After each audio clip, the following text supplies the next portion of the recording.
Very different morning to what I think we were expecting when I boarded the train in Manchester at 5:55 this morning. I've sat down as soon as I walked into the office today and watched the whole 43-minute interview with Gary Neville and Dele Alli on his Overlap YouTube channel.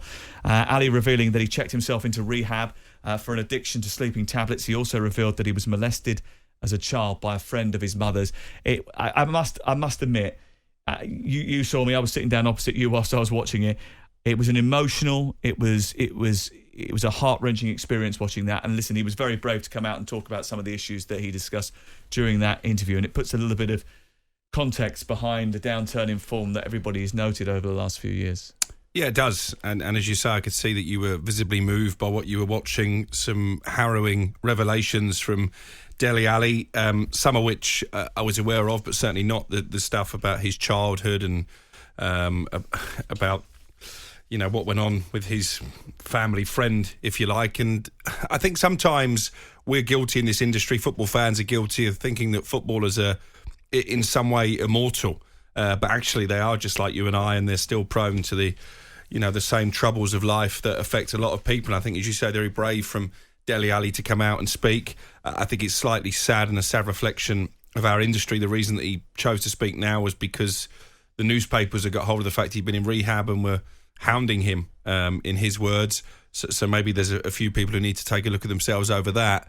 But I think also, people who criticised Dele Alli over the last few years for the way that his career has, on the face of it, declined, might be feeling a little bit guilty this morning, because it just shows that you never know what goes on behind closed doors. Yeah, I think, listen, he's quite open about it, and he says, I put myself in some of these positions. So, people... I made it easy for people to criticise me. But ultimately, there's a couple of stories here.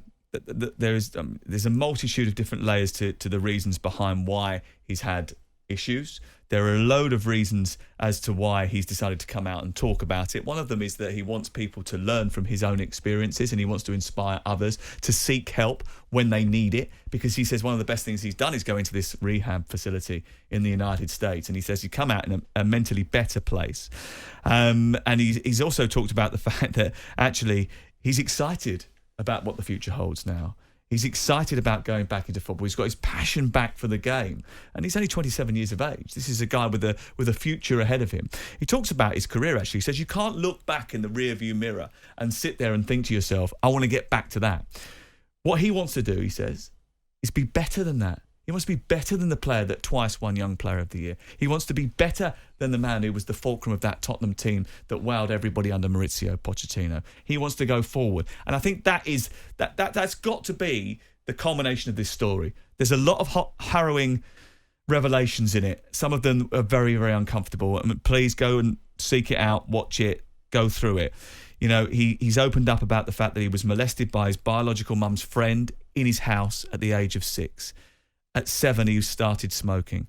At 8, he was dealing drugs. He was sent off to Africa to learn discipline at the age of 7 years of age. And by the time he was 11, he was being hung off a bridge by a man from a local estate. He said at one stage, when his mum decided that he had to be adopted, he had to be moved on, it was because otherwise he didn't know how it was going to end.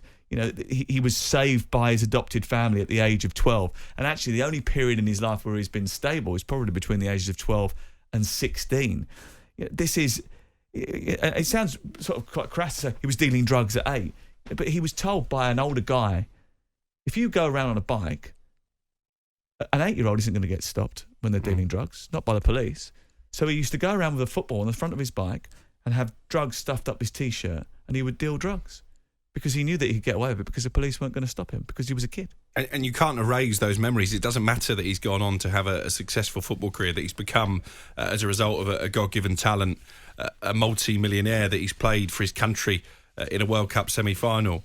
He will still be haunted, as he's admitted in this interview, by those childhood experiences. And as we all know, what happens in your childhood shapes your adult life. And I think, as we've mentioned already, it is very brave of him to come out and speak so candidly to Gary Neville. Brilliant interview from Gary as well. And hopefully this can be a cathartic experience for Dele Alli now that he's come out and admitted some of the issues that have followed him around. And it can give him freedom to go and express himself, because he was brilliant for England during that run to the World Cup semi-final. He was brilliant, as you mentioned, for Tottenham under Mauricio Pochettino. And if he can get back to those levels, and if he can maybe become an even better player than the one that we've seen in the past, well, that's good news for Everton, isn't it? They've got a heck of a player on their hands. Yeah, he's had to deal with so much, and we will talk about some of the other issues that sort of come and spin off from this. One of them being that he said, look, I was addicted to sleeping pills because when I finished a game, the adrenaline was flowing through my body, and so often the doctor at the club will give a sleeping pill to a player so they can get some rest because they've got to be up the next morning and go to training, etc. It's a normal practice, happens everywhere. But the problem that he encountered was that he became dependent on them, and then that dependency became an addiction when he realised that what he could do was take lots of these sleeping pills and it would numb the pain, suppress some of the emotions that have been bubbling up inside of him during the course of his life. It allowed him to forget almost. He said he's got a defence mechanism. He makes jokes. He smiles all the time. He has a laugh. And he said, sometimes people will see him and they'll think everything's okay. But it hasn't always been okay. He's burying it. He doesn't open up to people because of the way his childhood went. He felt like he couldn't open up to people because he was always waiting for them to take advantage of him or to dump him, to ditch him.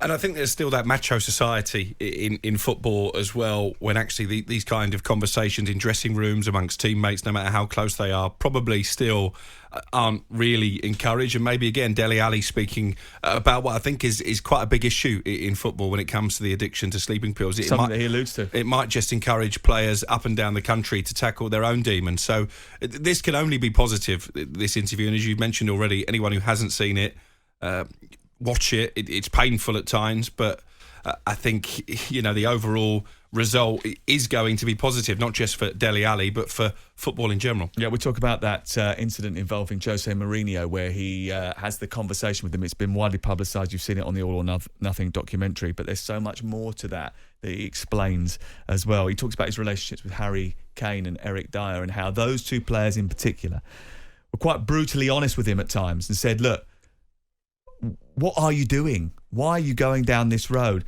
And he would just shrug it off and suggest that there's nothing wrong. But he said he values those friendships because they didn't just sit there and go, yes, Dele, yes, Dele, yes, Dele. They said, what are you doing? They questioned his behaviour. They tried to hold him to account. And Eric Dyer in particular comes out of it as someone who's obviously tried his best, very best, to try and help Dele Alli to refocus himself. And he talks about Sean Dyche and how they haven't really even spoken about what's to come in terms of football over the course of the next few months for him because he's got a year left on his Everton contract. But they have talked personally about what he can do to get fit. He's currently injured. He's had an operation. He thinks he needs a couple more weeks to get up to full fitness. And he does want to play a big part this season. He says, right now, it's about getting on the pitch and showing what I can do. We haven't got a long view yet, but I need to get fit. That's only a couple of weeks away.